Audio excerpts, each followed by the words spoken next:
En Afrique, un chef de village ou un ancien, quand il accueille les gens, et surtout qu'il invite à un conseil de village, il commence par les saluer en claquant les mains, et de cette manière. 3 fois. C'est la salutation d'amitié, la salutation d'accueil, la salutation aussi qui est l'expression de joie. Et cette même joie est la mienne. Et je vous invite à tenir la main et puis claquer 3 fois. Merci, merci. Et c'est pour faire participer aussi à tous nos enfants qui sont venus nombreux dans cette église. Ils aimeraient aussi, ils souhaiteraient participer. Et de cette manière aussi, ils ont un petit rôle en claquant donc leurs petites mains pour dire qu'ils sont contents d'être ici avec vous, avec nous tous. Cette joie, c'est celle de nous retrouver ensemble pour écouter la parole de Dieu, qui est le menu principal que le Seigneur nous prépare. Dans la messe, il y a l'écoute de la parole de Dieu, il y a aussi l'Eucharistie, le souvenir ou la reprise du geste que Jésus a accompli pendant la création de l'Eucharistie. Il s'est donné lui-même. Et c'est très important, ces 2 parties de la messe. Il y en a qui viennent, ils écoutent la parole de Dieu. Parce que la parole de Dieu est cette lumière qui nous oriente, surtout en cette période.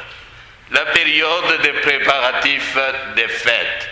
C'est une période que nous appelons, nous, en Église catholique, la période de l'Avent. C'est un temps fort, un temps de préparation.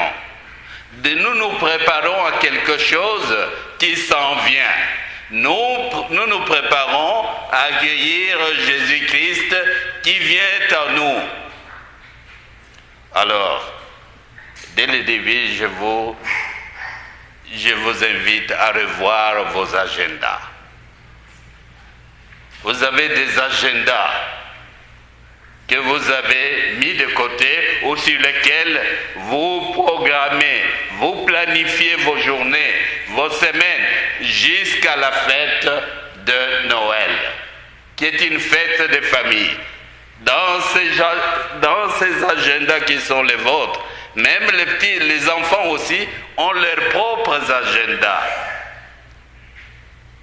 Et c'est bien vrai ce que je dis. Vous avez mis quelque part par écrit ce que vous voulez faire à Noël, mes enfants. Oui? Qui peut montrer le doigt?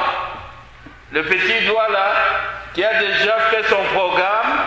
Ah oui, vous avez déjà fait votre programme pour Noël. Vous savez qui vous allez inviter, hein, n'est-ce pas? Vos amis, votre cousin, votre cousine, que vous aimeriez voir à Noël. Alors je reviens aux parents. Vous avez vos agendas, où vous avez écrit vos commissions à faire. Et vous savez quel est le repas que vous prenez pour Noël. La tourtière est au rendez-vous. La dinde également. Et vous avez déjà fait vos commissions là-dedans. Il n'y a pas que le repas que vous préparez. Il y a aussi des rencontres familiales. Les invitations sont déjà envoyées. Les neveux, les membres de famille, les frères, les sœurs que vous avez vus longtemps, la famille s'organise pour se retrouver ensemble. Ici à Scott, peut-être à Sherbrooke, ou encore, vous allez faire des voyages sous la neige. Et je vous le souhaite déjà, des voyages vraiment agréables, où vous devez être protégés par le Seigneur. Mais il y a aussi d'autres activités que vous avez programmées. Peut-être des activités sportives pour les plus jeunes, Il dit, on va jouer une partie de hockey. De hockey pour notre école ou dans le cadre de nos clubs. On va participer à un repas au niveau des clubs. Autant d'activités qui marquent Noël. Et je vous pose la question maintenant. Comment, comme communauté chrétienne d'Ascot, de cette paroisse, quelles sont les activités que vous avez mises à votre agenda? Comment, comme communauté chrétienne, vous allez célébrer Noël? Et je sais qu'il y a déjà Maman Ghislaine est devant là, elle me regarde. Et il y a déjà des choses qui bougent là. Hein? Il y a des activités qui sont prévues pour notre paroisse. Et on veut faire participer nos enfants. Merci d'être là déjà. Vous avez déjà donné le temps. Nous allons soutenir cet élan. Le jour de Noël, j'aimerais vous voir nombreux ici pour qu'on puisse fêter ensemble. Êtes-vous d'accord? Êtes-vous d'accord? Viendrez-vous à Noël? Ça sera le 24 plutôt. Le 24 au soir à 19h30. J'aimerais que ce Noël soit aussi le Noël de nos enfants, où ils vont jouer un rôle important. Vous n'allez pas rester seulement assis sur vos bancs.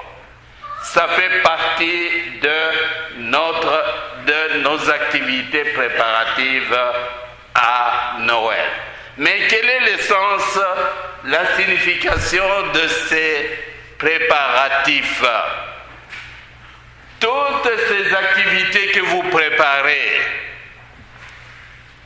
et qui focalisent, qui occupent, qui accaparent votre temps, parce que c'est aussi l'enjeu, c'est la durée que vous mettrez à préparer tout cela. L'intérêt que vous y mettez, parce que vous y prenez goût. Quelle est la signification profonde de tout cela? C'est sûr que ce sont des opportunités que Dieu va saisir, son Fils Jésus-Christ va saisir pour venir à notre rencontre. Faites bien attention, quand vous faites vos commissions, vous arrivez au centre d'esprit, le centre d'achat. Jésus vous attend là-bas. Il vous attend pour vous rencontrer. Peut-être vous allez voir quelqu'un qui a besoin de votre sourire. Souriez-là. Il faut lui sourire plutôt. Donnez-lui, offrez-lui votre sourire. Jésus est là-dedans. Faites attention. Quelqu'un peut-être aussi qui a besoin d'aide pour tirer sa charrette. Arrêtez-vous pour donner un coup de main. C'est possible que Jésus soit là. Eh bien, Jésus se fixe. Vous fixe rendez-vous à travers le petit geste. Vous allez le voir, vous allez le rencontrer. Et il va vous offrir son visage, le visage d'un consolateur. Consolez, consolez mon peuple. Voilà le message. Vous êtes des messagers du Seigneur pour consoler le monde, les membres de son peuple qui sont en détresse, qui ont besoin de votre soutien, de votre sourire, de votre geste de partage et de solidarité. Les chemins du Seigneur qu'il nous faut préparer tous passent nécessairement par ce petit geste anodin, mais qui ont leur importance. Jésus ne viendra pas pour partager avec vous votre dinde, les repas somptueux, fastes, pour partager un verre de verre dans vos familles et parfois vos beuveries. Jésus ne sera peut-être pas là. Vous ne le verrez pas comme ça, visiblement. Mais à travers le beaucoup que vous allez faire, pendant ces fêtes, pendant cette période, vous allez bien voir son visage rayonnant d'amour, rayonnant de joie, rayonnant de tendresse. Et c'est Jésus. Vous allez le reconnaître à travers les gestes que vous poserez. Les gestes d'amour, les gestes de la réconciliation aussi, pourquoi pas. Il y a des familles qui sont séparées, qui ne se voient pas. Il y a des litiges, des contentieux qu'il faudrait régler en ce moment-là. Chaque fois que vous les ferez, le visage de l'amour, le visage de la gloire du Seigneur va resplendir sur vous. Amen.